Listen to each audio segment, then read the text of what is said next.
She thought she was too old for fairy tales. Then the Duke made her his. Hello readers, welcome to this channel. Please subscribe and leave a like for us. It means the world to us. Also, share this video with your loved ones and turn on post notifications so you don't miss future videos from us. Thank you. As you do so, sit back and relax as we dive into this story. Chapter 1. Too Old for Fairy Tales. Eleanor stood at the edge of the ballroom, smoothing down her burgundy gown for the 100th time. At 42, she knew her place at these events. She wasn't here to dance or draw attention. She was here for her niece, Charlotte, who deserved every chance at happiness Eleanor had never had. The winter ball glittered around her like something from a dream. Crystal chandeliers cast dancing shadows across marble floors. Young ladies in pastel silks twirled past like flowers in a spring garden. She touched the ribbon hiding her silver streak, a habit she'd developed over the past 5 years since Robert died. "Did you see Lady Pemberton's aunt?" A voice giggled nearby.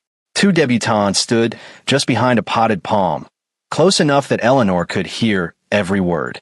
"She's 40 if she's a day, and still attending balls. Doesn't she know fairy tales have an age limit?" Eleanor's chest tightened. She stepped back, making herself smaller, more invisible. "Eleanor, there you are." Charlotte appeared at her elbow, her face flushed with excitement. "Lord Ashford asked for the next dance. Can you believe it?" Eleanor managed a smile, pushing down the hollow ache in her chest. "That's wonderful, dear. He's a good man. You should dance too." And Eleanor, Lady Morrison was just saying. "I'm perfectly content watching," Eleanor interrupted gently. "Tonight is about you, Charlotte, not me." Charlotte opened her mouth to protest, but the music shifted. Lord Ashford appeared to claim his dance, and Charlotte was swept away, leaving Eleanor alone at the edge of the floor once more. Eleanor told herself she was fine. She told herself that for 5 years, Robert's death had left her with enough money to raise Charlotte and maintain a modest life. But remarriage had never been an option. Who wanted a widow past her prime with obligations and responsibilities? The ballroom doors opened, bringing a gust of cold winter air. Everyone turned. Sebastian Thorne, Duke of Ravensleigh, stepped inside, snow still clinging to his dark coat. He was tall, perhaps mid-40s, with silver threading through his black hair. He moved with a slight limp, barely noticeable unless you were watching closely. Eleanor was watching closely. His eyes swept the room with the careful assessment of a soldier, pausing on the young ladies clustered like bouquets, the matchmaking mothers, the ambitious fathers. Then his gaze found hers.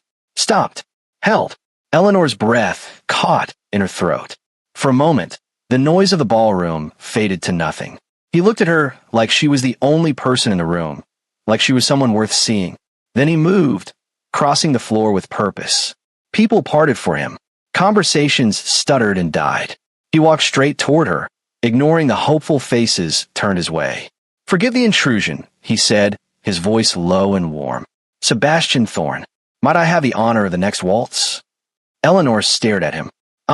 Your Grace, surely you meant to ask." "I meant to ask you," he said firmly. "If you'll have me." The whispers started immediately. Eleanor felt them like pinpricks across her skin. But Sebastian extended his hand, patient, as if he had all the time in the world. Eleanor placed her hand in his. The waltz began, and he led her onto the floor with surprising grace despite his limp. His hand was warm at her waist, steady and sure. They moved together, and Eleanor realized she'd forgotten how it felt to be held like this, to matter to someone even for 3 minutes. "You move beautifully," he said. "I used to dance," Eleanor replied. "A long time ago. Not so long, I think." His dark eyes studied her face. "I saw you earlier, watching your niece. The way you positioned yourself between her and Lord Blackmore. He has gambling debts, did you know?" Eleanor stumbled slightly. "How did you?" "I pay attention," he said simply. "You're protective. It speaks well of you." No one had spoken to Eleanor like this in years. Like she was someone worth knowing, worth understanding. The music swelled around them, and for a moment, she let herself feel young again, desirable, seen. When the waltz ended, he didn't immediately release her. Instead, he escorted her toward the refreshment table, his hand light at her elbow. "Champagne," a footman offered. "Tea." Sebastian said before Eleanor could speak. Earl Grey, if you have it. Her favorite. How could he possibly know that? He handed her the cup, his fingers brushing hers. Fairy tales don't run on clocks, you know. Before Eleanor could respond, a voice cut through the moment like a knife. Your Grace. Lady Ashworth, one of London's most formidable hostesses, appeared at Sebastian's elbow. Her smile was pleasant, but her eyes were sharp. How delightful to see you. I believe Lady Victoria has been waiting for an introduction. Sebastian inclined his head politely, but didn't move away from Eleanor. I'm engaged at present. Lady Ashworth's smile tightened. She turned to Eleanor, her voice dropping to a confidential whisper. Mrs. Hart, a word of advice. His Grace is expected to court Lady Victoria Pemberton. She's 19, well-connected, and quite wealthy. Best not believe in stories that don't have happy endings. The warmth drained from Eleanor's chest. Of course. Of course someone like Sebastian would be expected to marry youth and beauty and fortune. Not a 42-year-old widow with silver in her hair and a dependent niece. Thank you for the dance, Your Grace, Eleanor said quietly, setting down her tea. It was lovely, Eleanor, he said, but she was already walking away, her eyes burning. Fairy tales have an age limit. Those girls were right. Chapter 2. Courtship, Complications, and a Promise That Costs. Morning light filtered through Eleanor's small sitting room windows. She sat with Charlotte at breakfast, trying to focus on her niece's excited chatter about the ball, but her mind kept drifting to dark eyes and gentle hands and a voice that made her feel visible again. The post has arrived, their housekeeper, Mrs. Davies, announced. She set a package beside Eleanor's plate, wrapped in brown paper and tied with string. What is it? Charlotte asked. Eleanor's hands trembled as she opened it. Inside was a collection of fairy tales, beautifully bound. But it was the margins that made her breath catch.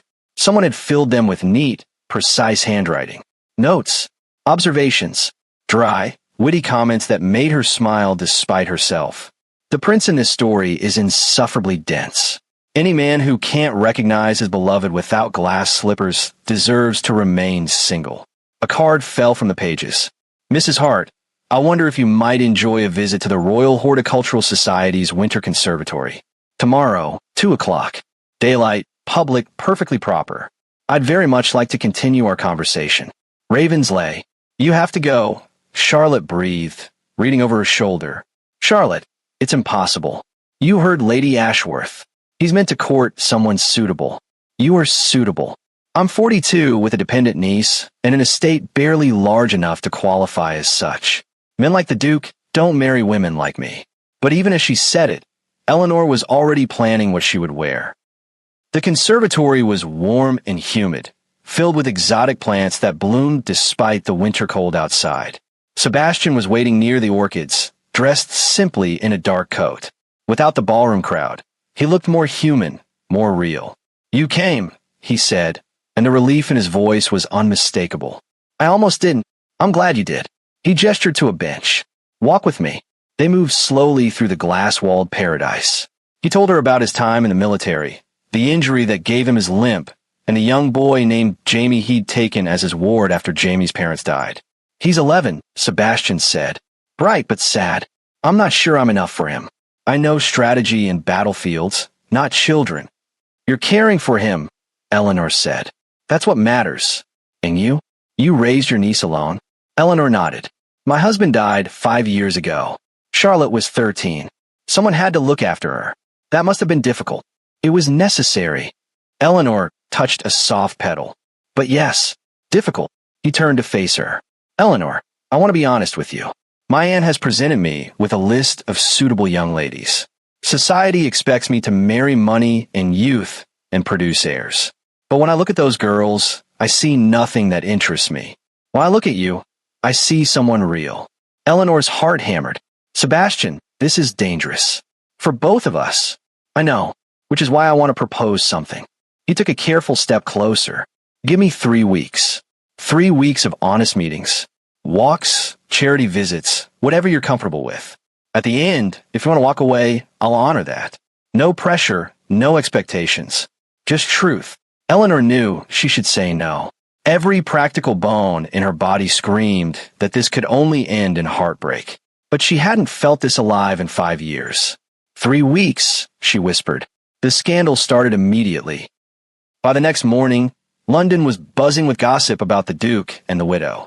A caricature appeared in the papers, The Duke and the Spinster's Fairy Tale, showing Sebastian and Eleanor as absurdly mismatched figures. Eleanor stared at it over breakfast, humiliation burning through her. Don't read it, Charlotte begged. Don't let them ruin this. But it was already ruined, wasn't it? Eleanor was fooling herself, believing that a man like Sebastian could truly want a woman like her. That evening, there was a musicale at Lady Morrison's. Eleanor almost didn't attend, but Charlotte insisted. They arrived to find the room full of whispers and sidelong glances. Then Sebastian entered. He crossed the room directly to Eleanor, ignoring every other person there.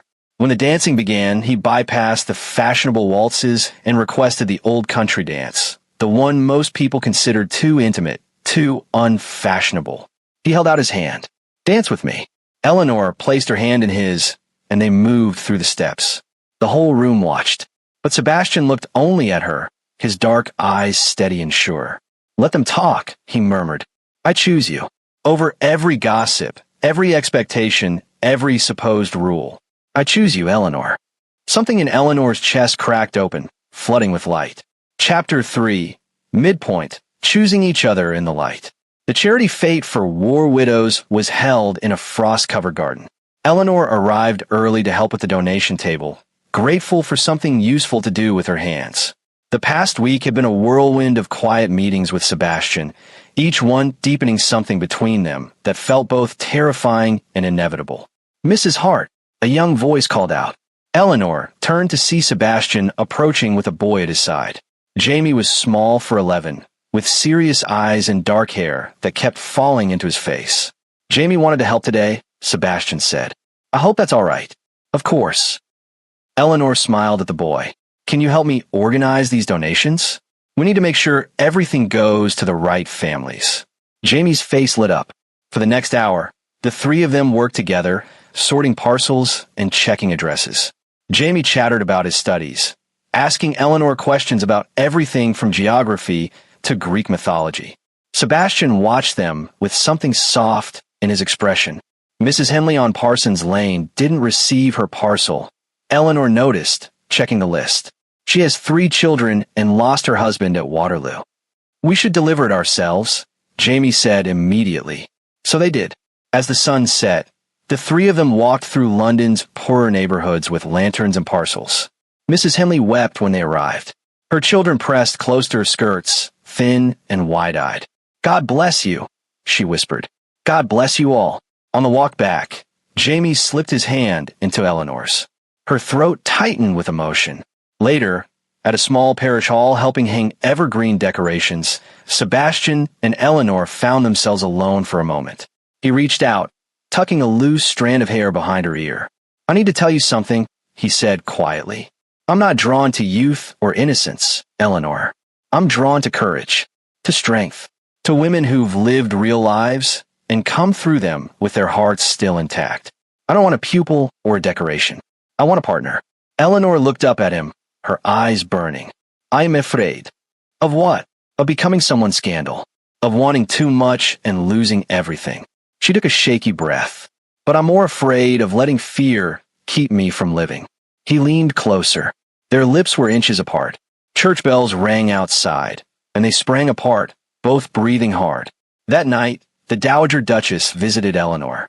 She was an elegant woman in her 60s, perfectly coiffed and coldly polite. They sat in Eleanor's modest drawing room, and she got straight to the point. Mrs. Hart, I'm sure you're a perfectly nice woman, but you must understand that my nephew needs to make an advantageous match. His position demands it. I understand that, Your Grace. Do you? She set a bank draft on the table between them. This should help with your niece's expenses. Consider it a gift with no strings attached. Except, of course, that you'll gently extricate yourself from Sebastian's company.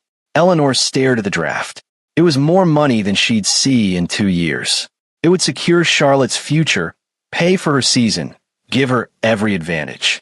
All she had to do was walk away from the first man who'd made her feel alive in 5 years. "I can't accept this," Eleanor said quietly. "Don't be foolish." "I'm not being foolish. I'm being honest." Eleanor stood. "Your Grace, I appreciate your concern for your nephew. But this is between Sebastian and me. No one else." The dowager left in a rustle of silk, clearly displeased. The next blow came from Eleanor's solicitor. Mr. Pembroke was a nervous man who twisted his hat in his hands as he delivered the news. "Mrs. Hart, I've reviewed your late husband's trust, as you requested. There's a clause I'd overlooked. If you remarry, your cousin Morton can petition to invalidate your lease on this house." Eleanor's blood went cold. "What?" "It was meant to ensure you wouldn't be taken advantage of by fortune hunters. But it also means marriage would leave you and Miss Charlotte potentially homeless unless we can renegotiate the terms." Eleanor sat down heavily. Everything was falling apart. But Sebastian didn't run.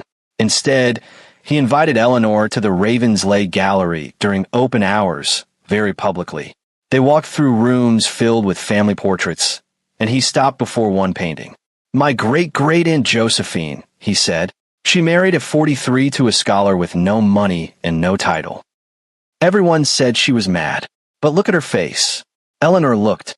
The woman in the portrait was smiling, truly smiling, her hand linked with a plain-faced man beside her. She was happy, Eleanor whispered. She rewrote expectations. Sebastian turned to her. "We can do the same." When gossips gathered nearby, whispering behind fans, Sebastian didn't retreat. Instead, he introduced Eleanor to the gallery curator as a woman whose judgment I rely on. He made her presence legitimate, intentional, valued. That evening, a storm trapped Eleanor at the ducal townhouse. Mrs. Davy stayed as chaperone, but Sebastian and Eleanor found themselves alone in the library, fire crackling between them. "My limp is permanent," he said suddenly. "The injury won't heal. I'll always move like this." "I know, and it doesn't bother you." "Sebastian, you could be missing a leg entirely and I wouldn't care. What matters is who you are, not how you walk." He exhaled shakily.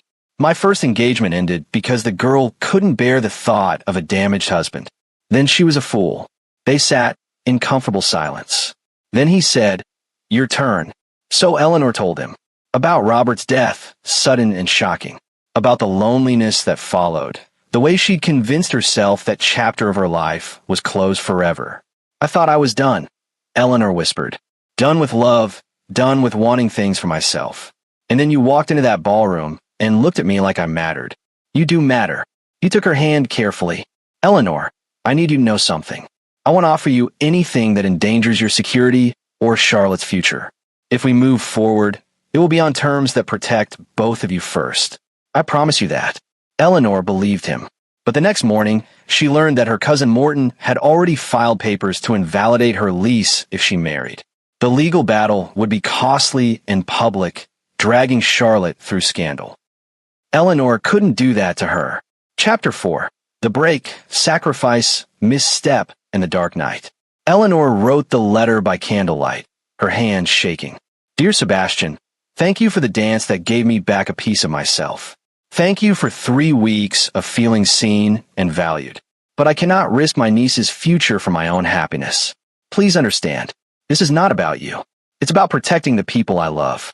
Yours, Eleanor." She included his fairy tale book, margins and all. Charlotte found Eleanor crying at the breakfast table the next morning. "Aunt Eleanor, what happened?" "I ended things with the Duke." "Why?" "You love him." "Love isn't always enough, darling." Eleanor wiped her eyes. "Sometimes we have to make hard choices." But even as she said it, Eleanor felt like she was dying inside.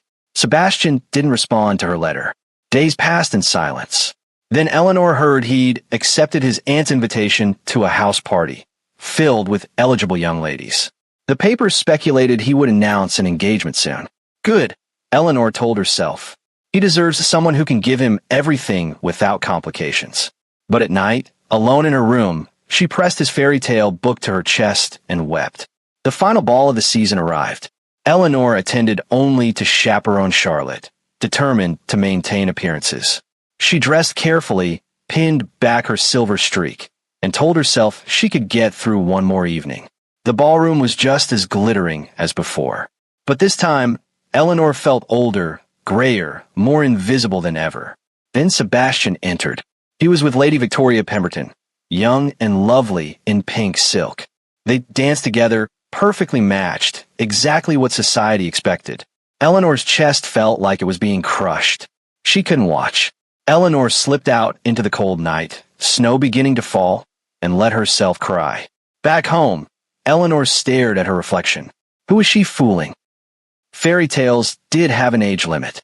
She tried to be something she wasn't, and reality had reminded her of her place. A knock at the door startled her. Mrs. Davies appeared, looking flustered.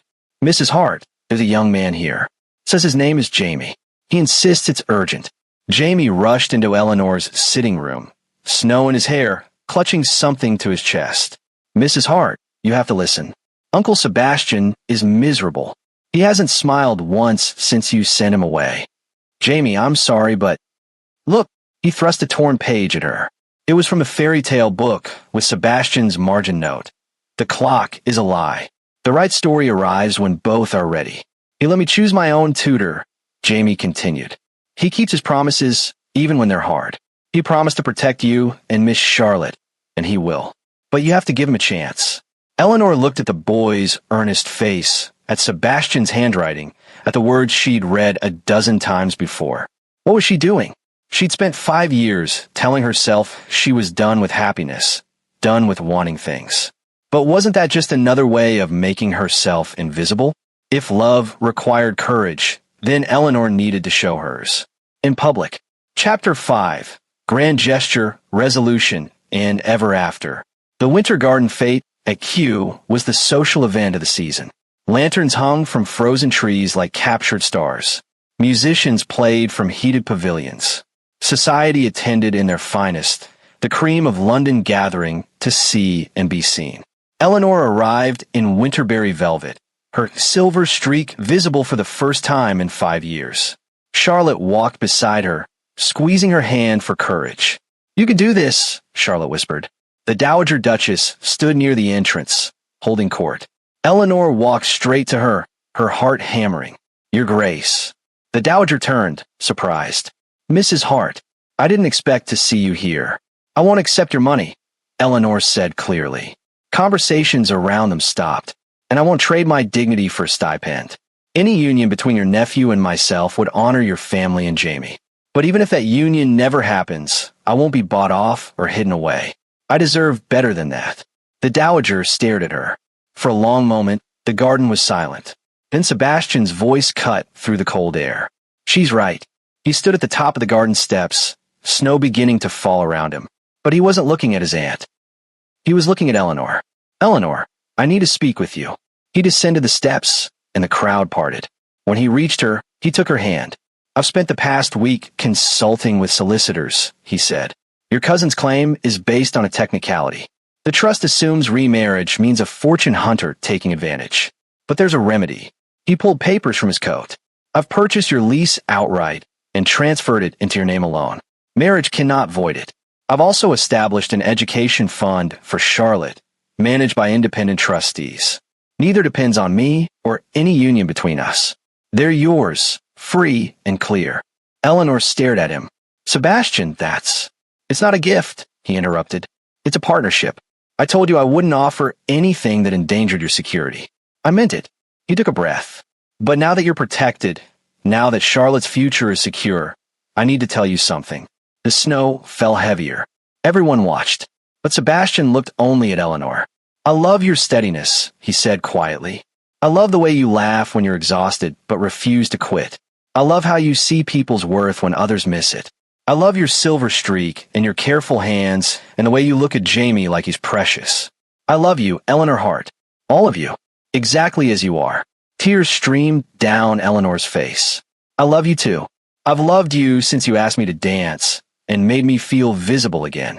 Then marry me, he said, not because of money or position or what society expects. Marry me because we choose each other, because we're partners, because at 42 and 45, we're finally ready for the right story. Eleanor kissed him. The crowd gasped. Then someone started clapping. Then someone else. Soon the whole garden was applauding, music swelling, snow falling like blessing. Sebastian smiled against her lips. Is that a yes? Yes, Eleanor whispered. Yes to everything. The musicians struck up a waltz. Sebastian led Eleanor to a modest corner of the garden, away from the center, and they danced. The room made space for them anyway. The dowager approached as the music ended. Her face was softer than she'd ever seen it. Mrs. Hart, she said quietly, I was wrong. Jamie adores you. My nephew is happier than he's been in years. And you have more dignity in your smallest finger than most women have in their entire bodies. Welcome to the family. Eleanor couldn't speak. She just nodded. The caricaturist who'd mocked them before published a new drawing. Not a fairy tale, a true story. This time, Sebastian and Eleanor were drawn with respect, even warmth. They were married 6 weeks later in the small parish church that served the widow's home. Jamie stood as Sebastian's groomsman, grinning with ink-stained fingers as he handed over the rings. Charlotte cried happy tears. The dowager attended, which shocked everyone. Eleanor wore cream silk, her silver streak shining in the winter light. Sebastian didn't hide his limp as they walked down the aisle together. At the altar, he whispered, "No regrets?" Not one. When they left the church, snow began to fall, soft and gentle. Jamie threw handfuls of it like confetti. Charlotte laughed. Sebastian pulled Eleanor close. Eleanor pressed the old fairy tale book into his hands. He opened it to his margin note. The clock was a lie, she said. He smiled, snow in his dark hair, love in his eyes. We were right on time. And they were. After 5 years of believing she was too old for happiness, too old for love, too old for fairy tales, Eleanor had learned the truth. The right story doesn't care about age. It arrives when both hearts are finally ready to receive it. Eleanor was 42 when she stopped making herself invisible. She was 42 when she chose courage over comfort. She was 42 when her real life began. And every moment since has been more magical than any fairy tale she'd ever read. The end. Thank you for staying with us until the end of this emotional journey. If this story touched your heart, we invite you to subscribe, like, comment, and share. Your support helps us continue creating more stories of love, redemption, and second chances. At the end of this video, you'll see a suggestion for another of our romantic stories. Click and discover more beautiful tales like this one. With all our gratitude, Duke Stories.